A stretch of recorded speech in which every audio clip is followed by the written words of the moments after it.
नमस्कार दोस्तों, मेरा नाम है आशुतोष और आप देख रहे हैं डायनामिक इम्पल्शन। आज के इस वीडियो में हम बात करेंगे 13 अक्टूबर 2021 के करंट अफेयर्स की। और ज्ञान को कभी भी छोड़ना नहीं चाहिए, इसलिए वीडियो को अंत तक अवश्य देखिएगा। और हाँ, आज हमारे चैनल को हो चुका है पूरे 1 साल और स्पेशल वीडियो आ चुका है। यदि आपके पास 3 मिनट का समय हो तो उस वीडियो को भी अवश्य देखें। सबसे पहला प्रश्न है, लाल बहादुर शास्त्री पुरस्कार को किसके द्वारा प्रदान किया गया? A M Venkaiah Naidu, B Ramnath Kovind, C Narendra Modi, D doctor Virendra Kumar.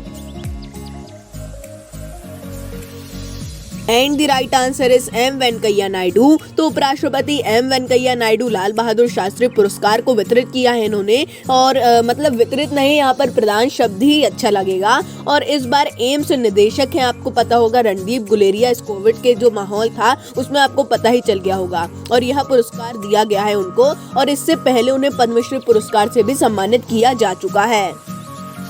अगला प्रश्न है, अन्नोत्सव योजना की शुरुआत किस राज्य के द्वारा की गई? A Uttar Pradesh, B Himachal Pradesh, C Uttarakhand, D Maharashtra.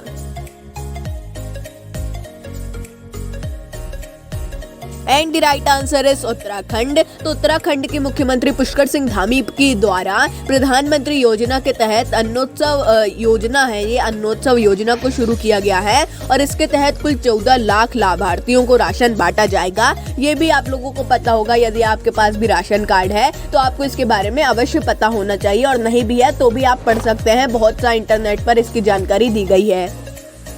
अगला प्रश्न है, भारतीय अंतरिक्ष संघ की शुरुआत किसने की? A K Sivan, B Narendra Modi, C Rajnath Singh, D M Venkaiah Naidu. And the right answer is Narendra Modi. तो प्रधानमंत्री नरेंद्र मोदी जी के द्वारा भारतीय अंतरिक्ष संघ को शुरू किया गया है। और इसके द्वारा निजी स्पेस सेक्टर को बढ़ावा दिया जाएगा और इसकी सुविधाएं निजी व अशासकीय सेक्टर को मिलेंगी, दोनों को ही मिलेंगी। अब जैसा भी होगा आगे आगे अपने को पता चलेगा। जैसे कि अब आपको देखने मिल रहा होगा कि बहुत सी अब निजीकरण के द्वारा सरकार आगे बढ़ रही है। आपको क्या लगता है इसके बारे में? अपना ओपिनियन अवश्य बताइए कमेंट में या फिर ट्विटर पर। अगला प्रश्न है, इसरो ने किसके साथ समझौता किया? A Blue Origin, B OneWeb, C SpaceX, D Boeing. And the right answer is OneWeb. तो वनवेब ने इसरो के साथ समझौता किया है और इसके तहत वनवेब भारतीय जमीन में उपग्रह का प्रक्षेपण करेगा। ये भी एक बहुत बड़ी बात है और भारतीय जमीन में ऐसा करने वाली यह प्रथम निजी कंपनी बन गई है। पहले इसरो ने ही किया था और अब ये निजी कंपनी है वनवेब, उसने भी ऐसा करने की बात कही है और ये पहली कंपनी है ऐसी। इंपॉर्टेंट क्वेश्चन है, इसे आप अच्छे से भी समझ सकते हैं। अगला प्रश्न है, आकाशा एयरलाइन को किसने शुरू किया? A Gautam Adani, B Mukesh Ambani, C Rakesh Jhunjhunwala, D Arvind Kejriwal. And the right answer is Rakesh Jhunjhunwala. तो भारत के सबसे बड़े निवेशकों में से एक राकेश झुनझुनवाला ने भारत की नई आकाशा एयरलाइंस को शुरू किया है और उड्डयन मंत्रालय ने इसे मंजूरी भी दे दी है, जिसका 70% सरकार रखेगी और 40% राकेश झुनझुनवाला जी स्वयं रखेंगे। ये भी एक बहुत बड़ी बात है। अगला प्रश्न है, हाल ही में किस राज्य में पीएम वाणी योजना को शुरू किया गया? A Andhra Pradesh, B Uttar Pradesh, C Madhya Pradesh, D Arunachal Pradesh. And the right answer is Andhra Pradesh. तो आंध्र प्रदेश के कुर्नूल में आंध्र प्रदेश के वित्त मंत्री जी ने प्रधानमंत्री वाणी योजना को शुरू किया है और इस योजना के तहत मुफ्त वाईफाई हॉटस्पॉट को लगाया जाएगा। आपने देखा होगा जैसे पहले फोन बूथ हुआ करते थे, उसी प्रकार ये भी होंगे और लाखों लगाने के ऐसा लक्ष्य है 2022 तक। और बहुत ही अच्छी योजना भी है और हो सकता है कि कुछ कॉस्ट देना पड़े और मुफ्त रहे तो बहुत ही अच्छी बात है। अगला प्रश्न है, मेरा घर मेरे नाम योजना को किस राज्य में शुरू किया गया? A Haryana, B Punjab, C Rajasthan, D Sikkim. And the right answer is Punjab. तो पंजाब के मुख्यमंत्री चरणजीत सिंह चन्नी ने मेरा घर मेरे नाम योजना की शुरुआत की है। इसका उद्देश्य नागरिकों को उनके घर का मालिकाना हक सौंपना है और जो केंद्र सरकार के द्वारा स्वामित्व योजना चलाई जा रही है उसका भी विस्तार है। पहले इसका नाम कुछ और था लेकिन इसका नाम बदल दिया गया है, आप कह सकते हैं इसे रीब्रांड कर दिया गया है। अगला प्रश्न है, देश के मेंटर कार्यक्रम किस राज्य या केंद्र शासित प्रदेश में शुरू किया गया? ए जम्मू और Kashmir, B Haryana, C Delhi, D Punjab.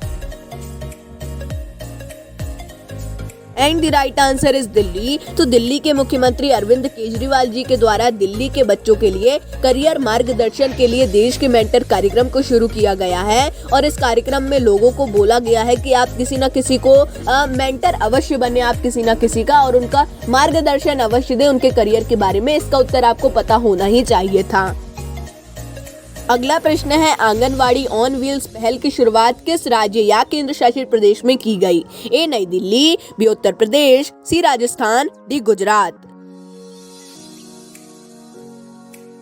And the right answer is Nai Delhi. तो दिल्ली सरकार ने छोटे बच्चों के स्वास्थ्य संबंधी और पोषण की जरूरतों को पूरा करने के लिए आंगनवाड़ी ऑन व्हील्स कार्यक्रम की शुरुआत की है और इसका उद्देश्य है उन बच्चे जो पहुंच नहीं पा रहे हैं आंगनवाड़ी तक, उन तक आंगनवाड़ी को पहुंचाना है और ये बहुत ही अच्छा फैसला मुझे लगा। अपना ओपिनियन भी आप अवश्य बताएं। अगला प्रश्न है, 13 अक्टूबर को कौन सा दिवस मनाया जाता है? ए विश्व कैंसर दिवस, बी आपदा न्यूनीकरण दिवस, सी अंतर्राष्ट्रीय सूचना दिवस, डी सांख्यिकी दिवस। And the right answer is आपदा न्यूनीकरण दिवस। तो संयुक्त राष्ट्र के द्वारा हर साल 13 अक्टूबर को विश्व स्तर पर यानी अंतर्राष्ट्रीय आपदा न्यूनीकरण दिवस मनाया जाता है और यह दिन जोखिम जागरूकता और आपदा में कमी की वैश्विक संस्कृति को बढ़ावा देने के लिए मनाया जाता है। आपको समझ में आ गया होगा, यदि नहीं आया है तो आप इंटरनेट पर देख सकते हैं, लेकिन ये याद रखना है कि 13 अक्टूबर को अंतर्राष्ट्रीय आपदा न्यूनीकरण दिवस मनाया जाता है। दोस्तों, ये था अंतिम प्रश्न। और हाँ, हमारे चैनल को 1 साल हो चुका है। अगर आपने शुरुआत में नहीं सुना तो मैं अंत में बता देता हूँ। आप चाहे तो अगर आपके पास 3 मिनट का समय हो तो वीडियो आप देख सकते हैं और ना भी देखना चाहे तो भी कोई बात नहीं है, आप अपनी पढ़ाई पर ध्यान दें। नमस्कार, डायनामिक इम्पल्शन।